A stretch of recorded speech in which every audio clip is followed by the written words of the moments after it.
Hey mate, how you have been doing?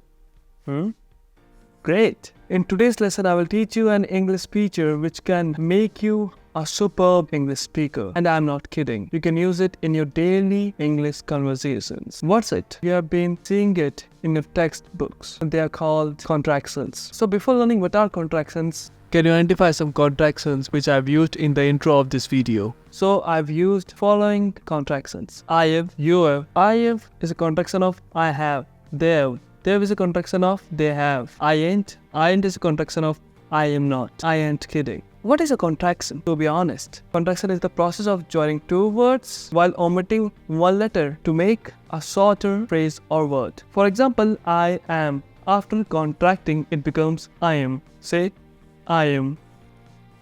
I am. I am.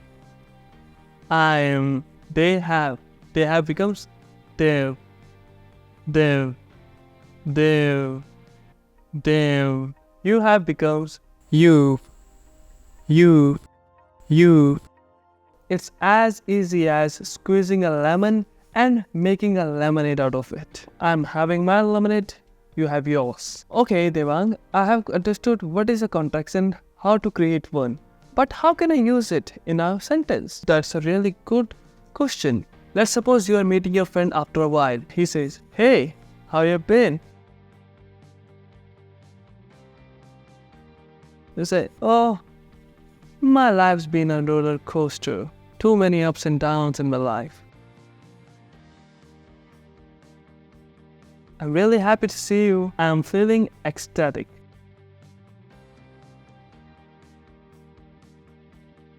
So you can use contractions in daily life like this. Now I will tell you how to use contractions with WH words or interrogative words. What are WH words? WH words are the words which are used to ask questions. Well, why do you need to ask questions in the first place? Because of curiosity. Without questions, there is no knowledge. And without knowledge, there is no world. There is no creation, no innovation. So enough of philosophy. First of all, let's identify what are WH words. These are the following WH words. What, where, who, when, why, and one H, that is how. To do the contraction, I will take the verb is, which is a form of verb be. Be is an irregular verb. What is becomes after contraction what's. Where is where's. Where's. Who is becomes whose. When is becomes when's. Why is becomes why's. How is becomes how's. I guess you got it. Now let's create some sentences. Right? For creating sentences, you need to do nothing but use contractions. What's the name of the song you're listening? Who's the singer of this song? When's the next concert of this band? Oh, cool. Where is it? It's in Queensland. That's good. Why is the ticket to the concert so expensive? I understand. They are famous. How are we traveling to Queensland? That's how you use contractions with WH words.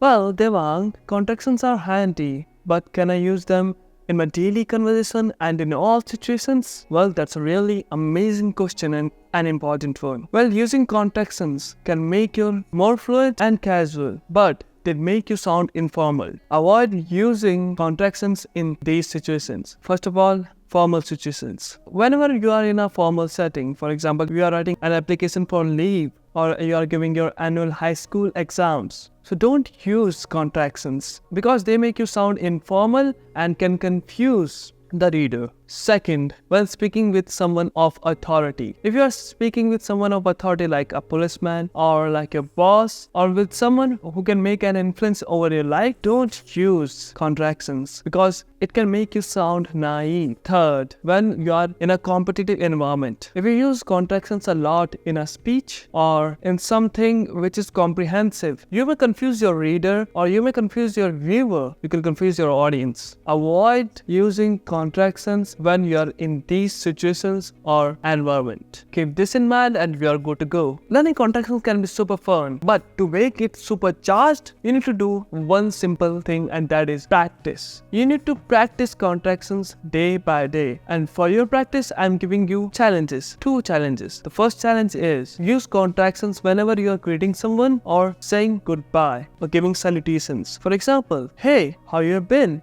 Hey, how you have been? How's it going? And for giving salutations or saying goodbye, I wish you have a nice day. I wish you have a nice day. I wish you have a good one. Well, this is a phrase used for saying have a good day or have a good time. Now the second challenge is to use contractions with WH words. Whenever you are using it, use contractions to make them shorter and more precise. For example, when's your birthday? Please write it down in the comments. What's the name of your favorite candy? Huh? Why is he crying? Why are you so happy? Well, whenever I am speaking fast, it seems weird, right? Like, why are you so happy? It can confuse somebody. But native speakers speak like this. And you don't need to create fake accent. First of all, speak in your neutral accent. Everybody has a neutral accent. And right now, if you are able to understand me, that's because my neutral accent. If I speak it, what's your favorite singer? Something like that. Don't do that. You will sound naive and you will get looks from your listeners. Alright mate, that's it for this lesson. And this video is a part of my free English speaking course, which is called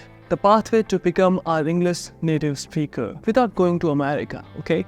If you think that this video might have changed your life a little bit, then please gently caress that like and subscribe button. And don't forget to drop a comment, and you can tell me what is the thing in English communication which is making you frustrated, irritated, or is hindering you from becoming a fluent speaker. Arigatou gozaimasu. Mata ashita.